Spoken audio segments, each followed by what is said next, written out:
সারা আলীর কারণে প্রথম স্ত্রীকে ছেড়ে দিয়েছেন সৈফ।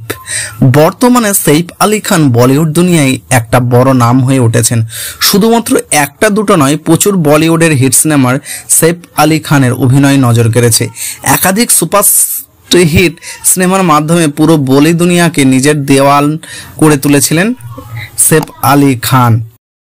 এখন শুধুমাত্র ভারত মায়ের সারা বিশ্বে সৈফ আলী খান অত্যন্ত জনপ্রিয় একজন অভিনেতা হিসেবে পরিচিত পান।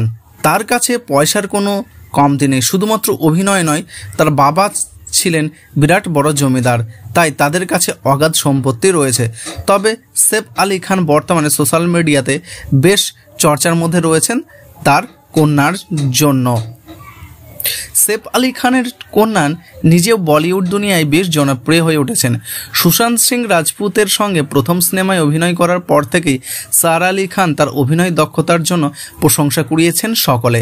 তার পাশাপাশি আজকে তিনি যে জায়গায় পৌঁছেছে তার জন্য তিনি বারবার বাবার সাহায্যে খুব একটা পাননি, বরং তিনি নিজের যোগ্যতায় এতদূর আসতে পেরেছেন।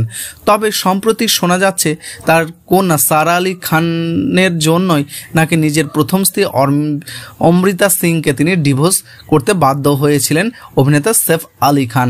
সোশ্যাল মিডিয়াতে বর্তমান সব জায়গায় তাদের দুজনের এই বিষয়টি নিয়ে চর্চা শুরু হয়েছে। চলুন জেনে নেওয়া যাক সারা আলী খানকে নিয়ে কেন তাদের দুজনের মধ্যে সবসময় ঝগড়া হতো এবং কেন তারা এক অপরের থেকে আলাদা থাকার সিদ্ধান্ত নিলেন। সারা আলী খান এই মুহূর্তে বলিউডের একজন অন্যতম জনপ্রিয় অভিনেত্রী হয়ে উঠেছেন। কাজ করতে দেখেছি, তবে তার জন্য নাকি সৈফ আলী খান এবং অমৃতা সিং এর বিবাহিত জীবন কোনোদিনই খুব একটা ভালো ছিল না। আজকের দিনে দাঁড়িয়ে তাকে নিয়ে এই ব্যাপারে আলোচনা করতে শুরু করেছেন পুরো ফিল্ম ইন্ডাস্ট্রির। জানা যাচ্ছে শুধুমাত্র তার কন্যা সারা আলী খানের জন্যই নিজের স্ত্রীকে ডিভোর্স দিতে বাধ্য হয়েছিলেন অভিনেতা সৈফ আলী খান।